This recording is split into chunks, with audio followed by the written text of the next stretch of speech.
هدف یعنی چی و اصلا اهداف باید داره چه ویژگی هایی باشه؟ ببینید، هدف یعنی این که شما در نقطه A هستید که وضعیت موجوده.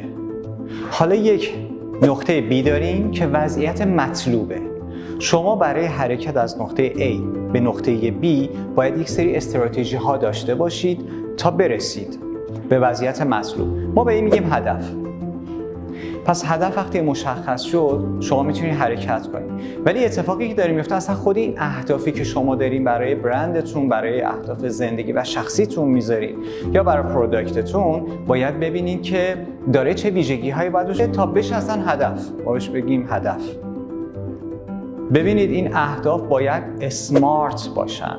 اسمارت نه به معنای باهوش، به معنای اینکه اسش یعنی اسپسیفیک باشه.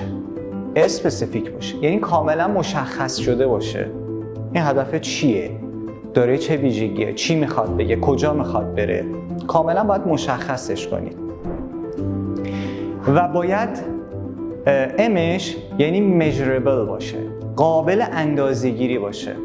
به طور مثال شما میگی که آقا من میخوام منطقه 1 محصولم رو جا بندازم. حالا یا مثلا میخوایم بگیم که من قرار مدیر مارکتینگ فلان برند بشم. پس هدف مشخص شد. حالا میخوایم اندازه‌گیری کنیم. measurable یعنی قابل اندازه‌گیری باشه. باید شما طوری این برنامه ریزی کنین اهداف رو که بتونید اندازه‌گیریش کنید. یعنی قابل لمس باشه و با مدرک بتونید اثباتش کنید. حتی زمانی که نیاز دارین بتونین با اون مدارکی که دارین بتونین اثباتش کنین که پس من تونستم اندازه‌گیری کنم. یعنی داره یک تایم فریم باشه حداقل.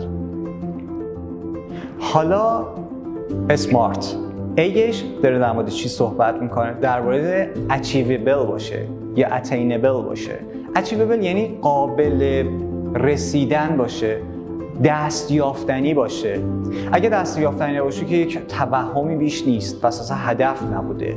خیلی ماها سر این قضایا داریم ضربه میخوریم، چه برندمون، چه پرسونالمون، چه پروداکتمون. میبینیم به اهداف نرسیم. چی شد که نرسیم؟ به خاطر اینکه این ویژگی ها رو نداره.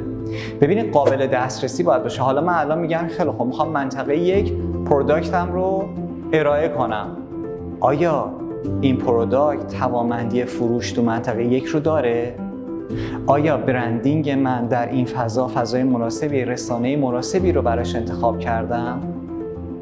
و آیا من که میخوام مدیر مارکتینگ فلان برند بشم، آیا این تخصص رو اصلا دارم؟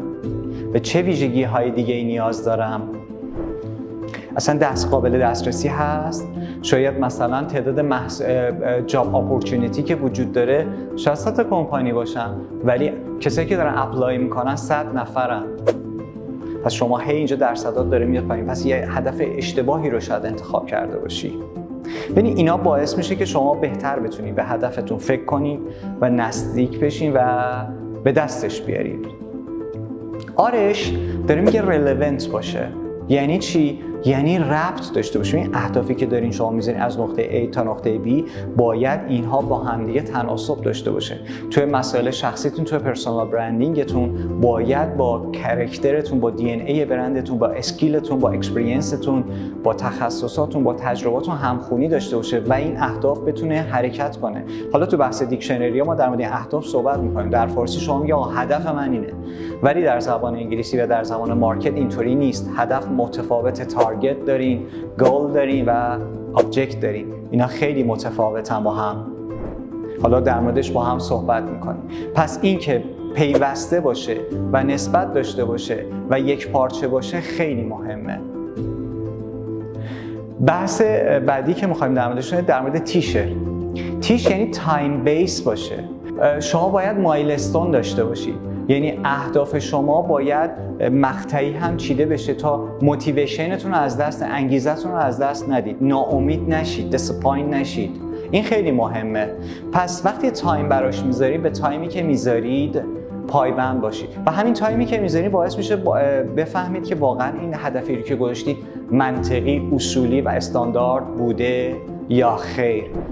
ممنونتون میشم که یکی از اهدافی رو که جدیداً برای خودتون گذاشتین و تاچش کردین با ما شیر کنید.